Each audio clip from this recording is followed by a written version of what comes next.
The Pope is dead. The throne is vacant. Kalau kalian mau nonton sebuah film untuk menjadi hiburan, kayaknya film ini nggak tepat. Tapi harus digarisbawahi, jika kalian memang dalam kondisi yang cukup tidak baik secara pikiran, mending nggak usah nonton film ini. Cari film yang benar-benar bisa menghibur aja. Walaupun film ini dibalut dengan rating 13.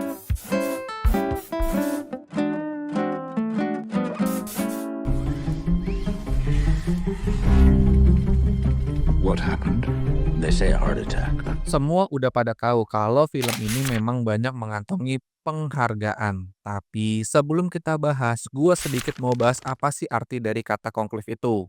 Jujur gue juga sebenarnya nggak tahu. Tapi menurut Wikipedia, konklave adalah suatu pertemuan dewan kardinal tertutup yang diadakan untuk memilih seorang paus, yang merupakan pemimpin tertinggi gereja Katolik Roma sedunia. Penganut agama Katolik menganggap bahwa paus merupakan penerus tahta dari Santo Petrus dan pemimpin umat gereja Katolik di bumi. Nah, dari pengertian ini udah pasti ketahuan apa isi dari filmnya sendiri.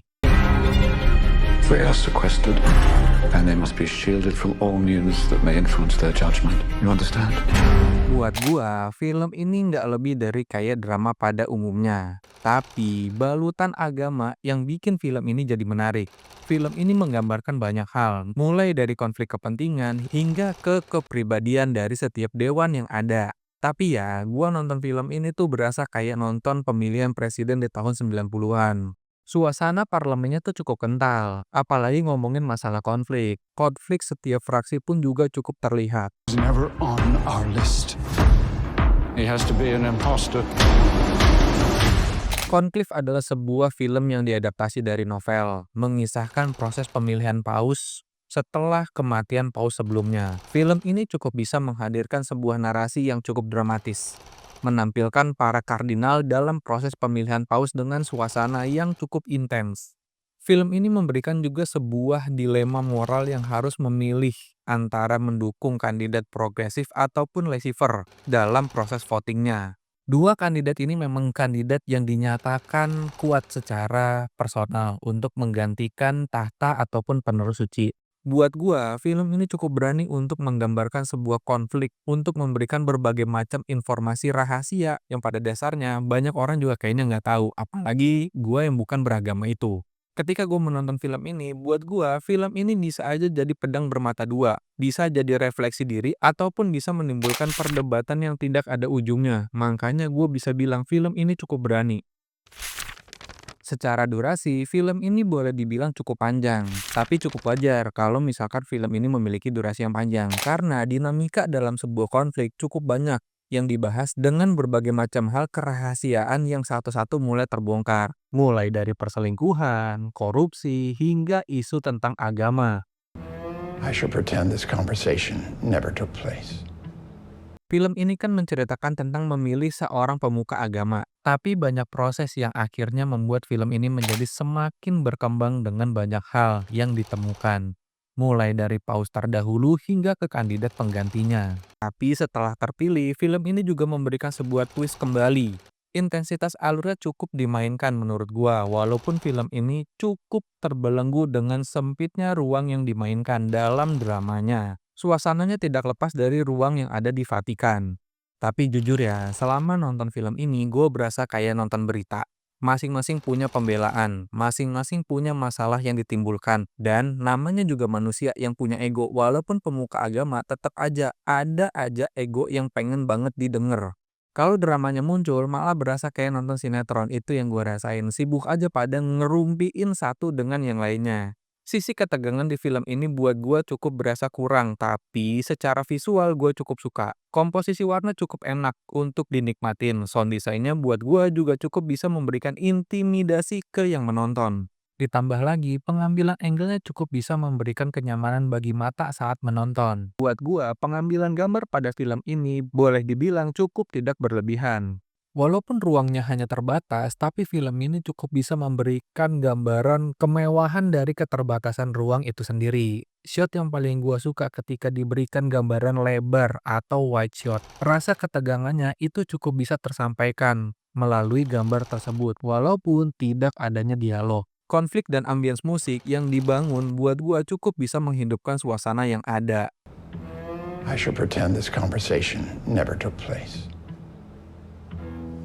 Positifnya, kita sebagai manusia pasti pernah ada dalam sebuah posisi yang diharuskan untuk memilih ataupun menentukan sebuah keputusan. Entah keputusan itu salah atau enggak, itu yang belum kita tahu ketika kita berada dalam posisi itu. Tapi di luar itu, yang kita harapkan adalah sebuah pembaharuan dari sebuah perubahan yang ada. Itu yang selalu kita harapin dari kita memilih sesuatu hal yang bersifatnya kepemimpinan. Nah, film ini cukup bisa menggambarkan hal tersebut melalui berbagai macam masalah yang ditimbulkan. You should be careful, Thomas.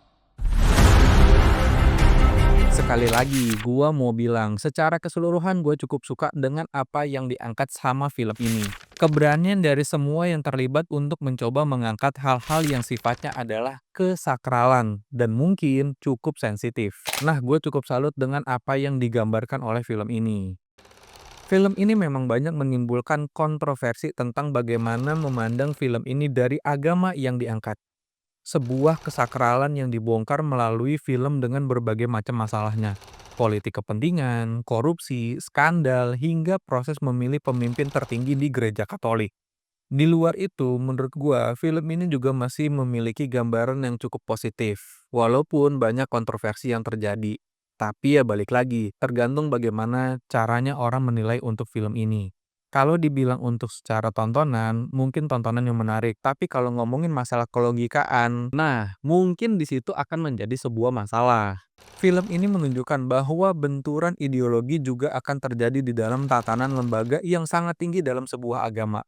Hal ini menegaskan esensi manusia yang memang tidak bisa dilepaskan dari sifat keduniawian dan ketidaksempurnaan. This is a conclave, Aldo. It's not a war. It is a war. Dan yang paling penting, walaupun film ini kental banget menceritakan sebuah agama, tapi buat gua, film ini cukup bisa jadi penggambaran yang menarik dari berbagai macam hal positif yang bisa diambil. Dan satu lagi, masalah setiap kepercayaan itu pasti ada dinamikanya masing-masing. Jadi nggak perlu mendiskriminasi hal tersebut dengan kepercayaan masing-masing. Minimal dengan menonton film ini jadi tahu tata kelola dari penggambaran agama yang ada di film ini. Ini hanyalah pendapat gue ketika menonton film ini. Semua itu adalah selera masing-masing. Jadi terserah kalian mau berpendapat seperti apa. The Holy Father was spying on all of us. You should be careful, Thomas.